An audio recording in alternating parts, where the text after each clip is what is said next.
Okay, let's jump right into this explainer. When we usually think of ancient mythology, it's pretty easy to just picture this chaotic, sprawling family drama happening somewhere up in the clouds. But the Romans? Well, they were builders, they were administrators, and they were conquerors. They prized order and statecraft above absolutely everything else. So it actually makes perfect sense that when they looked up at the cosmos, they didn't just see a random assortment of magical beings. No, they saw a highly organized government.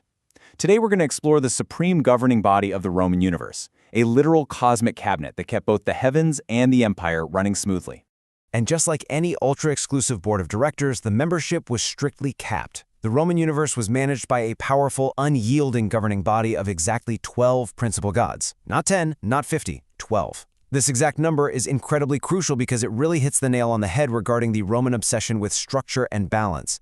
Every single seat at this table mattered, and every seat had a highly specific, totally vital purpose for the survival of the state. Now, this elite group is known as the deities. They functioned not just as individual deities that you'd go worship, but as the traditional, structural governance of the cosmos itself. The term consensus even implies a sense of consensus, right? Like a council working together. These 12 principal gods of the Roman state were the ultimate authority, the ones quite literally signing off on the fate of the empire. And as we'll see, they were organized in a very specific way to maintain absolute harmony across every domain of existence. So here's our roadmap for this explainer. First, the Roman cosmic government. Second, the executive rulers. Third, war, wisdom, and forge. Fourth, nature, sea, and hearth. Fifth, light, love, and commerce. And finally, number 6, the Roman divine legacy. Let's get into it. This setup brilliantly illustrates exactly how the Roman state viewed their universe. These 12 principal gods were often paired up in this system of traditional governance. It wasn't just a random list, it was an intricate system of checks, balances, and complementary powers. You've got Jupiter right alongside Juno, Neptune matched with Minerva, Mars with Venus, Apollo paired up with Diana, Vulcan with Vesta, and Mercury alongside Ceres.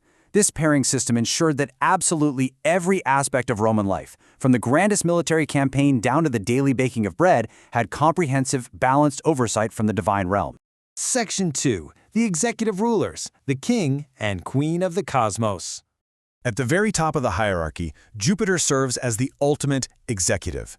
His official title, Optimus Maximus, literally the best and the greatest. He's the king of the gods. But I want you to look closely at his domains. Yes, he's the ruler of the sky, and yes, he wields lightning, which is, the ultimate show of force. But he is also explicitly the ruler of the Roman state. Jupiter wasn't just chilling up in the clouds. He was deeply, directly tied to the actual political machinery of Rome itself. He was essentially the divine CEO of the entire empire. And right beside him is Juno. Now, as queen of the gods, it'd be easy to look at her traditional domains, goddess of marriage and women, and think her role was purely domestic. But crucially, she strictly managed finance and the state treasury. This is such a fascinating glimpse into Roman priorities. The queen of the cosmos didn't just watch over families. She was essentially their secretary of the treasury, literally holding the purse strings of the empire. For a civilization that relied on a massive economy to fund its endless legions, Juno's control over the state treasury made her one of the most powerful figures in this entire administration. Section 3. War, Wisdom, and Forge, the departments of defense and industry.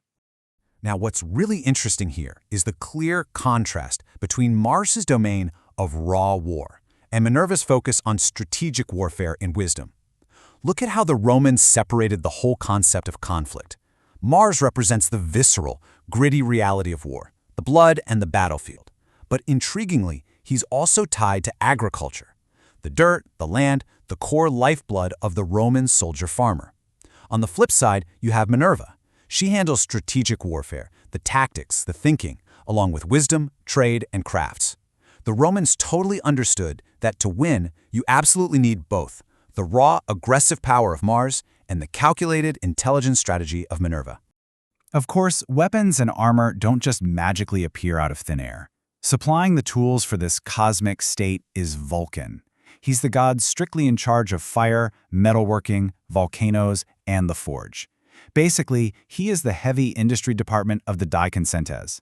The Romans were, without a doubt, master engineers and builders, and Vulcan represents that immense, fiery power that they harness to create the physical infrastructure and the military might of the state. Section 4. nature, sea, and hearth, resources, and domestic affairs. Moving on, we have two gods controlling the absolute most fundamental forces of survival. Neptune governs the highly volatile elements, the sea, freshwater, earthquakes, and even horses. For a Mediterranean empire, controlling the sea was everything for trade and naval power. Conversely, Ceres sustains the state in a much more nurturing, grounded way. Her domain is agriculture, specifically the vital grain crops that literally kept the city of Rome fed, alongside maternal relationships.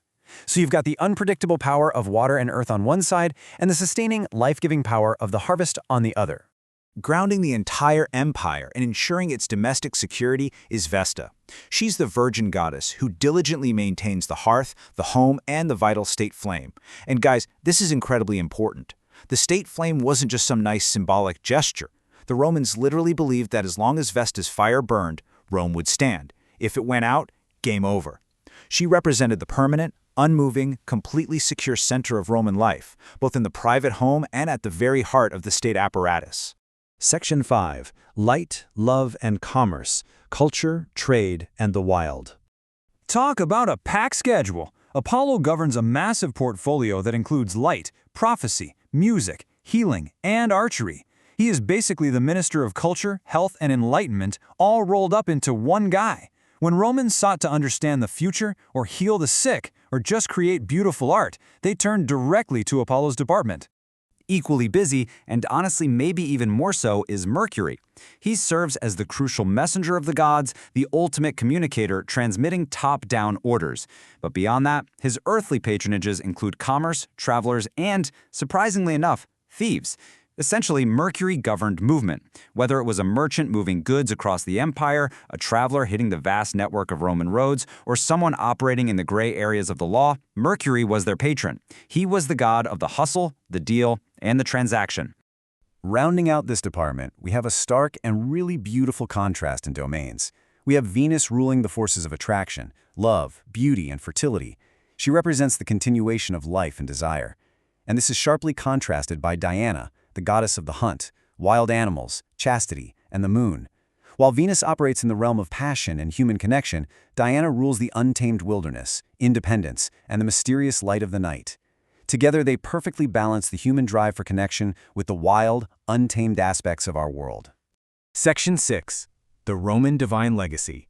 Progenitors of the Roman people. Now consider these literal family ties, because this is where it gets really wild. The sources explicitly name Mars, the god of war, as the father of Romulus and Remus, the legendary founders of the city of Rome.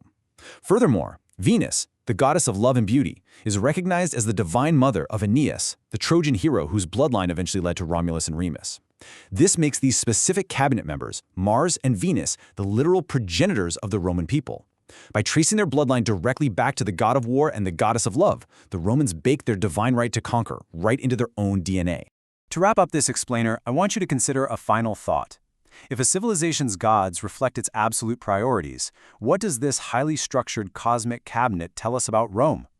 We've just walked through a divine administration where the queen controls the treasury, where war is explicitly split into raw power and calculated strategy, where the state flame has to be protected at all costs, and where the citizens believe they are the literal children of the war god. This isn't just some quaint mythology, it's a mirror reflecting a society built on order, commerce, military might, and a truly unshakable belief in its own divine destiny. Thanks so much for joining me on this deep dive into the De Consentes. I really hope it changes the way you look at the ancient world.